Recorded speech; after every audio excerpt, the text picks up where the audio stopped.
cabaran dia sangat mencabar. Kita kena marah dia. Sebab kita kadang-kadang budak ni kalau kita marah kadang-kadang memang dia dengar. Nanti dalam masa berapa jam dia buat balik. Jadi cabaran dia kita sabar je lah macam tu.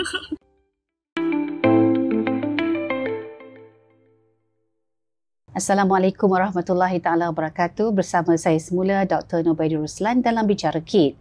Kali ini kita akan membicarakan satu topik yang sangat dekat dengan hati kita, iaitu screen time kita sendiri. Selalunya kita risau tentang penggunaan gadget digital oleh anak-anak, tetapi kita lupa bahawa mungkin anak belajar sesuatu dari kita. Pepatah Melayu mengatakan bapa borek anak rintik, ya, ke mana tumpahnya kuah kalau tidak ke nasi. Jadi penting untuk kita membicarakan topik ini supaya kita faham mungkin akibat amalan seharian kita telah membuatkan anak kita terlalu leka dengan gadget dan juga media digital. So pada hari ini kita akan bersama dengan tetamu yang diundang, iaitu Profesor Madya, teknologis Dr. Syafizah Muhammad, yang telah menjalankan banyak kajian dalam bidang media digital, komunikasi dan masyarakat. Dan khususan mutakhir ini adalah kepada keibubapaan digital.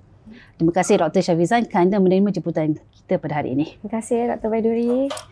Okey, so doktor, memang kita tak dapat nak nafikan bahawa ibu bapa itu memainkan peranan yang penting dalam mengawal selia anak-anak dalam penggunaan gadget ataupun bila mereka berada dalam dunia digital. Apakah tingkah laku ibu bapa dengan skrin menurut pandangan doktor dan dalam kajian-kajian doktor yang memberi kesan besar kepada anak-anak? Okey, terima kasih doktor pada soalan tu. Sebab bila kita bercakap mengenai penggunaan digital anak-anak, selalunya kita lupa yang memainkan peranan utama itu ialah ibu bapa tu sendiri. Jadi kerana sudah menjadi hakikat lah kan, sebab ibu bapa ni merupakan cermin pada anak-anak. Jadi dalam penggunaan media digital ni, anak-anak memerlukan contoh. Macam mana nak gunakan dengan baik, berapa limit. Jadi kadang-kadang mereka tak ada contoh yang baik. Kerana mereka tak dapat contoh tu daripada ibu bapa. Jadi ibu bapa selalu kena ingat ya, bahawa anak-anak ni they learn best through observation. Through daripada meneliti. Dia observe and then dia imitate. Dia memerhati kan? Dia memerhati apa yang kita buat.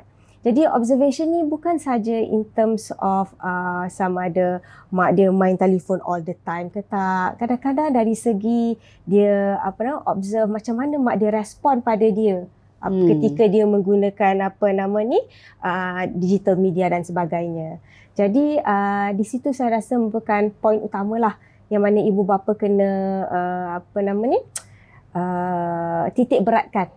Sebelum dia nak tengok penggunaan anak-anak dia kena tengok sendiri penggunaan dia punya digital habits. Ya. Jadi pola kehidupan anak-anak itu banyak dicorakkan oleh ibu bapa sendiri. Jadi ibu bapa sendiri harus menggalas tanggungjawab, menerima hakikat. Mungkin anak-anak itu berada dalam keadaan sedemikian ataupun terlalu asyik dengan gadget dalam permainan online for example kerana mereka. Okey, jadi apakah kesan negatif yang doktor nampak dalam kajian doktor apabila ibu bapa itu terlalu asyik dengan telefon? Contohnya, adakah mereka anak-anak rasa diabaikan dan oleh kerana rasa terabai kata alah biarlah aku main game lah kan, saya main game lah kan. Jadi macam mana pendapat doktor? Sudah tentu penggunaan media digital yang tidak berhad, yang di kalangan ibu bapa ni memberi kesan yang negatif. Jadi tapi pada hakikatnya aktiviti keibubapaan ni, iaitu apa saja ibu bapa lakukan tidak semestinya dengan digital teknologi akan memberi kesan kepada anak-anak. Jadi katalah contohnya bila anak tu melihat mak dia atau ayah dia suka main phone ketika makan. Jadi itu merupakan satu contoh yang tidak baiklah kepada anak itu sendiri, kerana dia pun merasakan kalau ibu pun macam tu, abah pun macam tu. Jadi itu satu cerminan lah yang kurang baik. Tapi saya ingin membawa pada satu hakikat ini merupakan satu cabaran lah kepada ibu bapa zaman sekarang. Kerana kita nak kena membentuk penggunaan digital anak-anak kita, tetapi kita sendiri tidak mempunyai enough tools untuk untuk menggunakan digital teknologi itu sendiri dengan baik. Kerana sewaktu kita membesar, kita tidak mempunyai contoh. Maksud saya ialah kebanyakan ibu bapa hari ini membesar, mak ayah kita tak main dengan phone sangat waktu kita membesar lah. Tak ada phone pun? Tak ada phone waktu tu. Jadi kita tak ada contoh macam mana nak menjadi ibu bapa yang digital yang baik. Kan sebab sebagai ibu bapa pun kita tak, ibu bapa secara general pun tak ada guide macam mana nak jadi ibu bapa yang baik. Ini pula cara-cara menjadi ibu bapa digital yang baik. Jadi cabarannya kepada ibu bapa zaman sekarang ialah memang kita perlu work harder lah. Kita kena mengambil berat, kita kena belajar adab penggunaan digital. Yang mana kita sendiri kena amalkan sebelum kita memaksa ataupun menekankannya kepada anak-anak. Okey, berdasarkan latar belakang doktor dalam bidang komunikasi dan teknologi media digital, apakah teori-teori ataupun hipotesis berkaitan teknologi yang boleh membawa kepada kemudaratan dan juga yang mungkin boleh membawa kepada kebaikan, manfaat. Kalau kita tahu setiap teknologi itu mungkin dua serampang, maksudnya dia boleh ke arah negatif, dia boleh ke arah positif kan. Jadi macam mana doktor melihat dari sudut komunikasi, dari perspektif komunikasi dan multimedia, macam mana ibu bapa boleh mengorak langkah, dan memulakan dirinya sebagai an exemplar, kan? You have to be exemplary yourself sebelum kita nak mendidik anak-anak kita. Nanti anak kita lagi tak serupa bikin pun cakap tak serupa bikin. Jadi macam mana tu kita nak bermula dengan komunikasi, bermula dengan komunikasi. Susah juga soalan Dr. Baiduri ni. Dan saya terus pusing-pusing kepala ni nak mencari teori apa yang sesuai. Tapi mungkin saya nak bawa pada konsep yang lebih mudah lah. Ia mungkin tidak too spesifik pada komunikasi, tetapi mengenai pengalaman penggunaan media digital, iaitu pengalaman digital natives dan juga digital immigrants. Sebagai ibu bapa ni, sekarang pun ibu bapa ada yang lebih tua dan lebih muda. Ada sebahagian daripada ibu bapa kita are considered digital immigrants. Contohnya mungkin generasi saya lah, yang anak-anak dah besar, yang mana kita lahir pada tahun 80-an, 90-an. We are considered digital immigrants. Maksudnya kita datang daripada satu dunia tanpa digital teknologi dan masuk kepada dunia digital. Jadi pengalaman kita berbeza. Dan sebab tu kita susah untuk adapt pada pengalaman anak-anak kita membesar. Contohnya anak-anak kita 24 jam main skrin, main phone. Kita merasakan ini suatu kemudaratan. Kerana kita always reflect balik pada pengalaman kita waktu kecil-kecil. Main kat longkang ke, main dalam hujan. Jadi kita ada satu gap di situ. Jadi di sini dari konsep keibubapaan lah. Kepada ibu bapa yang digital immigrants macam saya ni, dia punya cabaran tu lebih. Jadi kita kena start dengan menerima hakikat bahawa dunia kita berbeza dengan dunia anak kita. Dari segi perbezaan itu benar. Tapi doktor, kita nak bawa sorotan kita pada perbincangan kita pada hari ini untuk memfokuskan kepada peranan ibu bapa sendiri. Mungkin ibu bapa cerminan kepada sikap anak-anak, tingkah laku anak-anak. Jadi ibu bapa itu sendiri macam doktor menggunakan konsep digital immigrants, parents tu adalah digital immigrants, ibu bapa. Jadi mungkin kerana mereka itu tidak mempunyai latar belakang membesar dengan dunia digital, maka mereka ini kemudiannya terpaksa berdepan dengan dunia digital dan menggunakan peranti-peranti yang pelbagai, dan mereka juga sendiri terleka. Ya, betul. Betul tak doktor? Betul. Mereka sendiri terleka. Sampai kadang-kadang penggunaan masa yang tidak tertib, dan juga mungkin meluangkan masa dengan anak-anak juga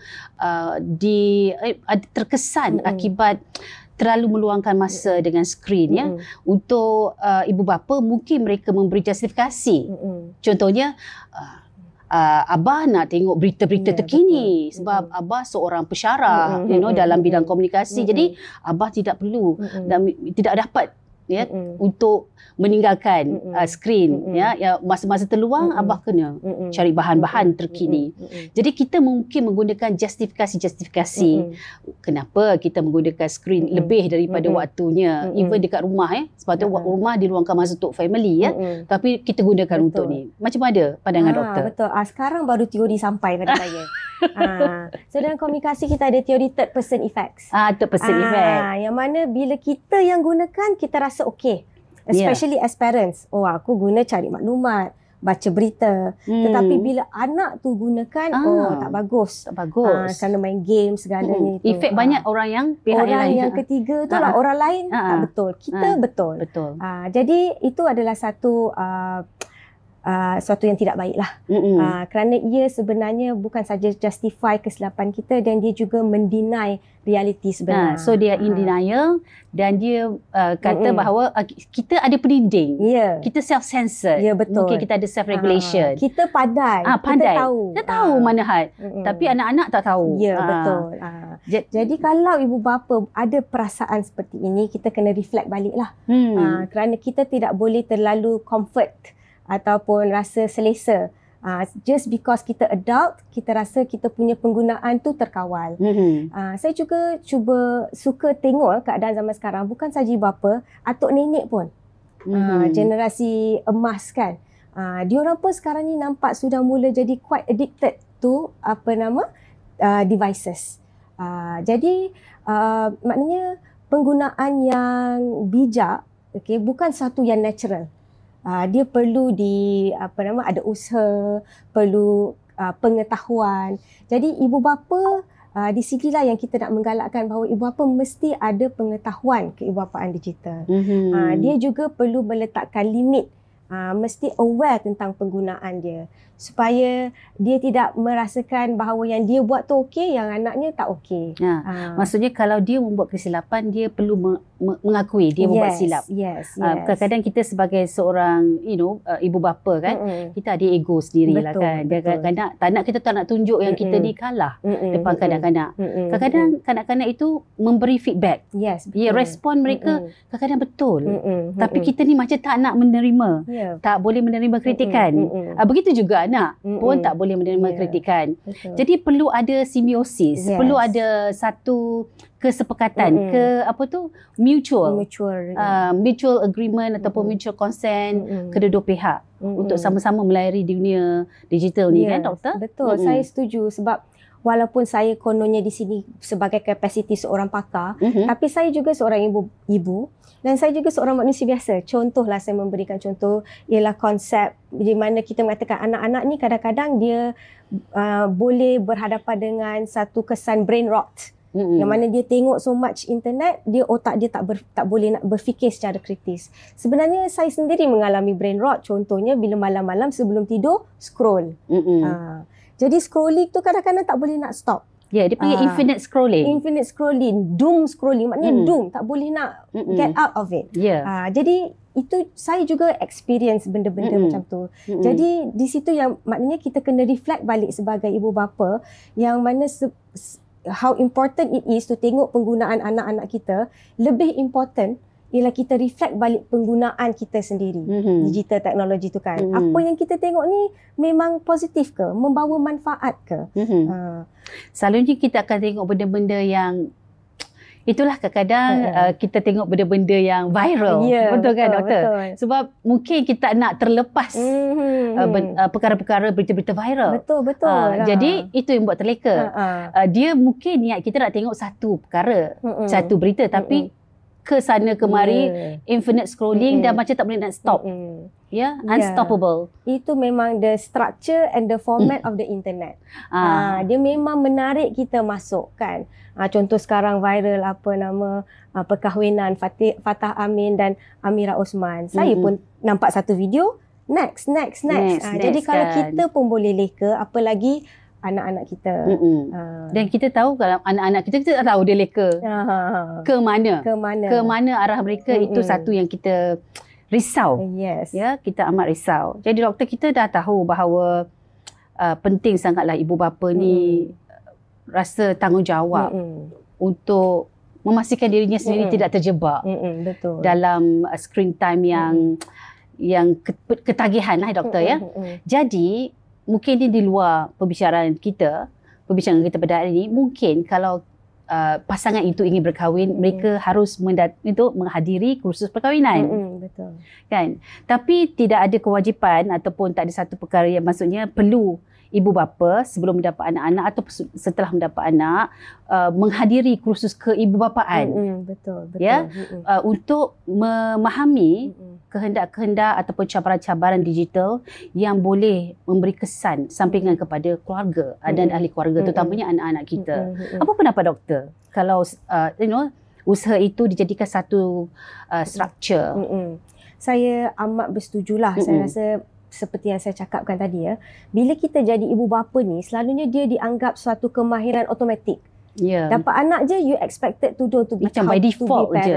Kan? Jadi selalunya cikgu kita ialah apa yang kita lihat mak ayah kita buat dulu. Sebab dia tak ada, jarang lah memanglah ada textbook, tapi siapalah yang baca textbook parenting sangat. Tapi sekarang cabaran itu bertambah lagi dengan dunia digital. Jadi penggunaan digital ni mungkin menambahkan cabaran, tetapi dia juga adalah satu ilmu yang lebih structured. Maknanya kalau kita cakap pasal parenting tu mungkin quite abstract.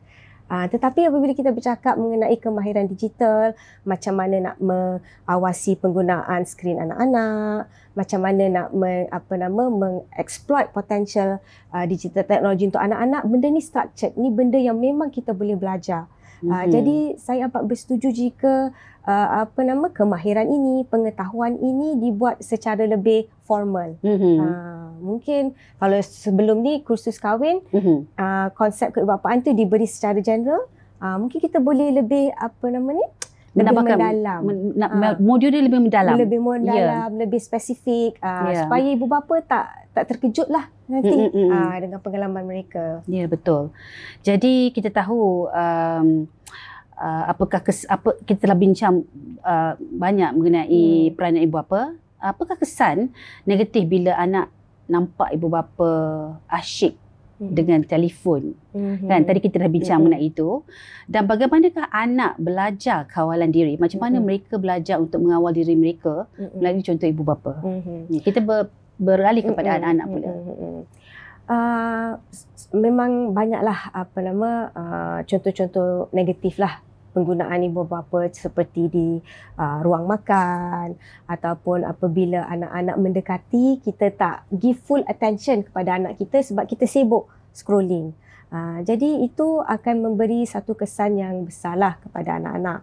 Jadi kalau kita tak mampu menghadkan penggunaan kita, sukarlah untuk kita menjadi contoh yang baik kepada anak-anak. Jadi di sini ada banyak option yang kita boleh ambil. Contohnya kita meletakkan mungkin suatu tradisi di dalam keluarga. Nak cakap undang-undang tu terlampau atau rules terlampau strict. Mungkin suatu tradisi di dalam keluarga, maknanya apabila di meja makan, semua orang tak boleh bawa telefon. Termasuk abahnya. Selalunya kat meja tak ada makan pengecualian. Abahnya yang selalu bawa telefon. Tak terkecuali ya. Tidak terkecuali. Ataupun yang paling penting ialah kita kena mewujudkan suatu keseimbangan di dalam keluarga. Yang mana anak-anak tu dapat merasakan bahawa digital technology screen time ni bukanlah negatif, tetapi perlu diseimbangkan dengan aktiviti-aktiviti lain. Saya suka mengetengahkan satu konsep ya, yang mana ibu bapa ni selalu diomok-omokkan dengan konsep the screen time myth. It's a myth di mana semua yang salah ni, masalah dengan anak-anak zaman sekarang ni, kita selalu blame pada teknologi. Kita blame pada social media. Contohnya anak tak boleh fokus ataupun anak tak obesity on the rise or mental health. Yes, kita tak deny ada faktor teknologi, tapi hakikatnya it's a myth to blame it on the screen time. Masalahnya ialah sebenarnya bukan screen time, ialah kemungkinan besar ialah ibu bapa yang tidak mempunyai atau kalau sometimes kita kata bahasa kasarnya ibu bapa yang malas. Ibu bapa sendiri tidak mahu meletakkan had, tidak mahu mengadakan aktiviti bersama anak-anak. So membiarkan anak-anak itu menggunakan digital teknologi tu dengan sendiri. Dan mereka sendiri, ibu bapa tu sendiri tidak mengamalkan penggunaan yang bijak. Jadi kadang-kadang bila kita blame everything on the screen, kita mengambil, kita macam tidak bertanggungjawab sebagai ibu bapa tu sendiri. Kerana kita merasakan skrin yang salah. Tapi kita sendiri tidak mengambil tanggungjawab untuk mengimbangkan kesan negatif dan positif digital media. Yalah, jadi mungkin ada pendekatan ibu bapa yang melihat teknologi sebagai satu yang teknologi yang membawa kemudaratan, ya, evil tools dan sebagainya, dan juga golongan-golongan ataupun quarters yang agak skeptical dan juga teknofobik memang sentiasa mempunyai hipotesis negatif terhadap penggunaan skrin, ya, ataupun the technology itself, peranti yang ada dan juga gadget-gadget digital. Jadi memang agak mencabar. Yang kita tahu, sedia maklum bahawa ibu bapa perlu melengkapi diri mereka dengan ilmu-ilmu terbaru, ya, selari dengan zaman yang berubah. Dan perubahan zaman ni, perubahan teknologi ni agak cepat, pesat. Kerana teknologi tu berlangsung cepat sekarang ni perubahan dia. Jadi nak tak nak kita terpaksa juga ikut. Okey, jadi bagaimanakah kalau doktor boleh sentuh sikitlah. Tadi kita telah bincang mengenai sudut dari pandangan komunikasi, ya, dan doktor juga telah sentuh teori, ya. Tapi mungkin doktor boleh bincangkan sedikit mengenai strategi psikologi yang boleh membantu ibu bapa kurangkan screen time mereka.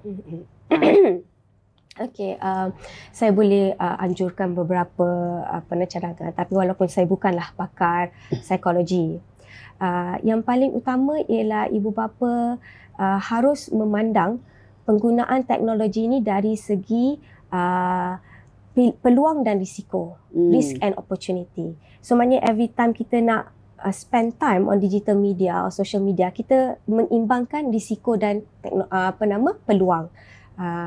Jadi itu salah satu psikologi mudahlah. Maknanya bila kita doom scrolling tu sekali tersedar, aku buat ni banyak benefit ke ataupun lebih banyak bazir masa, supaya kita cepat sedar. Jadi psikologi yang simple seperti itu yang mana kita boleh seimbangkan, adakah ini satu risiko ataupun adakah ini satu peluang, saya rasa merupakan satu guide lah untuk ibu bapa. Dan juga satu reflection psikologi lain ialah saya rasakan ialah bagaimana kita risaukan anak kita, macam mana how much time they spend on the technology and things like that. Kita juga kena reflect balik pada diri kita lah. Malulah kalau anak aku ni tengok aku ni daripada tadi asyik main asyik tengok TikTok saja. Okey, atau anak sendiri, kadang-kadang anak sendiri boleh perli mak ayah dia. Ibu tu kalau tengok TikTok tu ada je lah yang dia beli. Jadi benda-benda itu psikologi yang mengingatkan kita lah. Kalau anak-anak boleh, kalau kita nak anak-anak kita berguna dengan bijak, dan kita juga harus menggunakan teknologi dengan bijak. Maksudnya kita ada self-conscious. Yes. That consciousness must always be guiding us.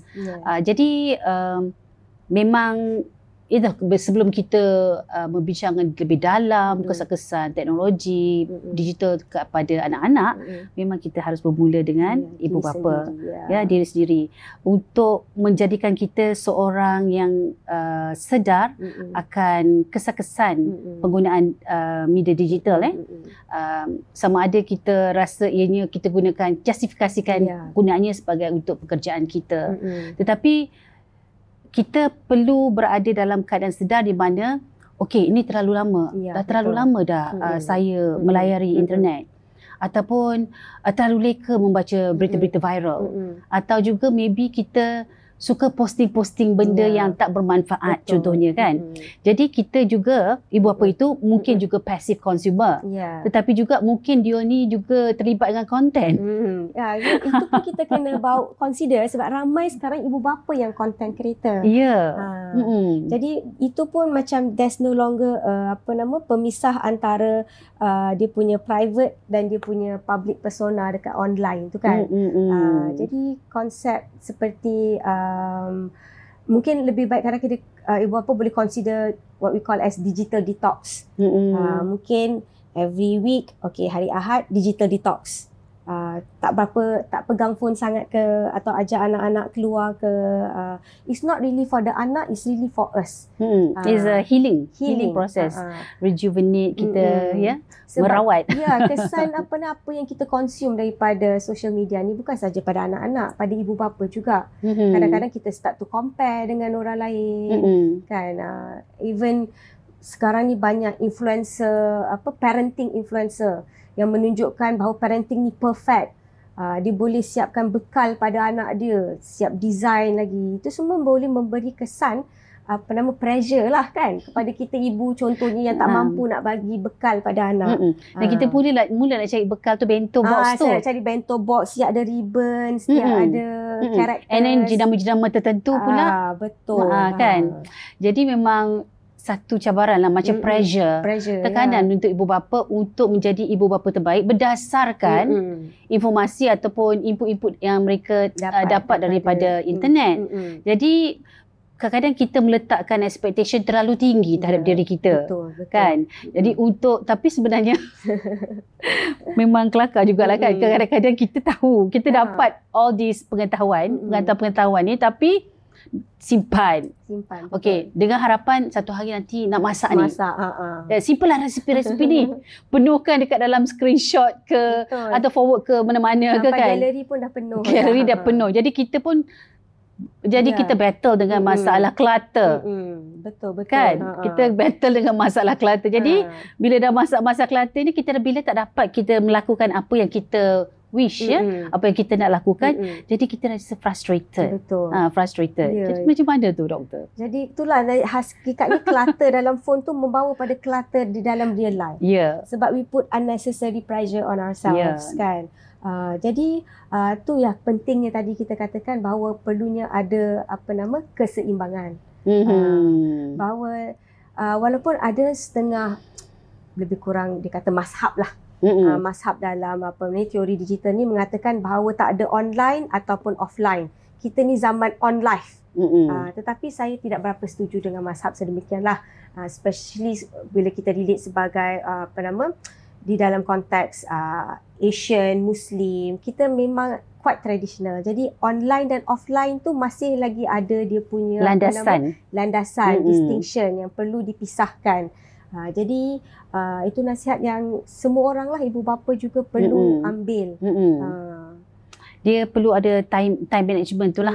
Time management dan juga kesedaran diri, sentiasa alpa. Sentiasa alpa dengan apa yang berlaku di sekitarnya. Kadang-kadang jugalah secara tidak langsung, ibu bapa mungkin berkongsi paparan-paparan, share dalam WhatsApp dengan anak-anak. Jadi perbincangan di dalam internet tu, jadi perbincangan di luar berdasarkan apa yang berlaku di dalam dunia digital. Jadi kesinambungan, jadi kelestarian, bertambah lestari lah budaya hidup sedemikian kan doktor? Yalah, kalau dibijak lah mengimbangkan. Tapi kadang-kadang ibu bapa pun share, bila share terlampau banyak, anak-anak pun dah tak tak kisah lah. Padahal yang kita share tu kadang-kadang tips-tips bagaimana untuk mengurangi ketagihan bermain game.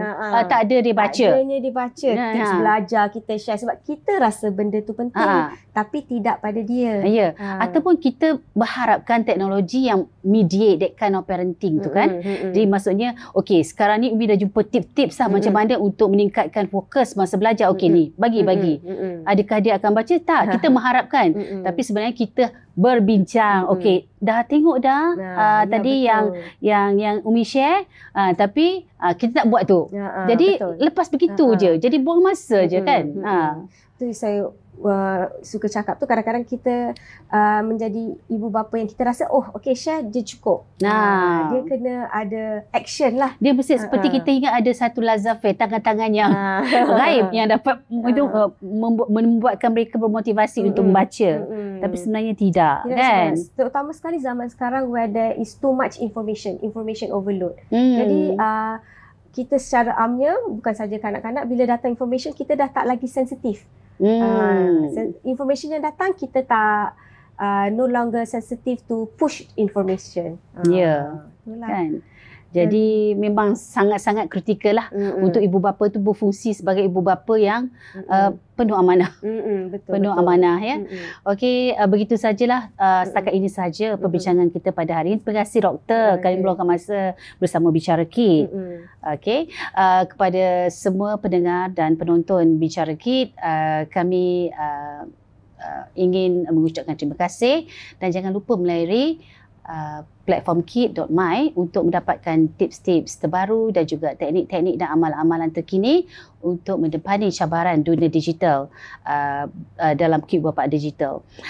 Sekali lagi saya mengucapkan terima kasih kepada semua dan wabillahi taufiq wa hidayah. Wassalamualaikum warahmatullahi taala wabarakatuh.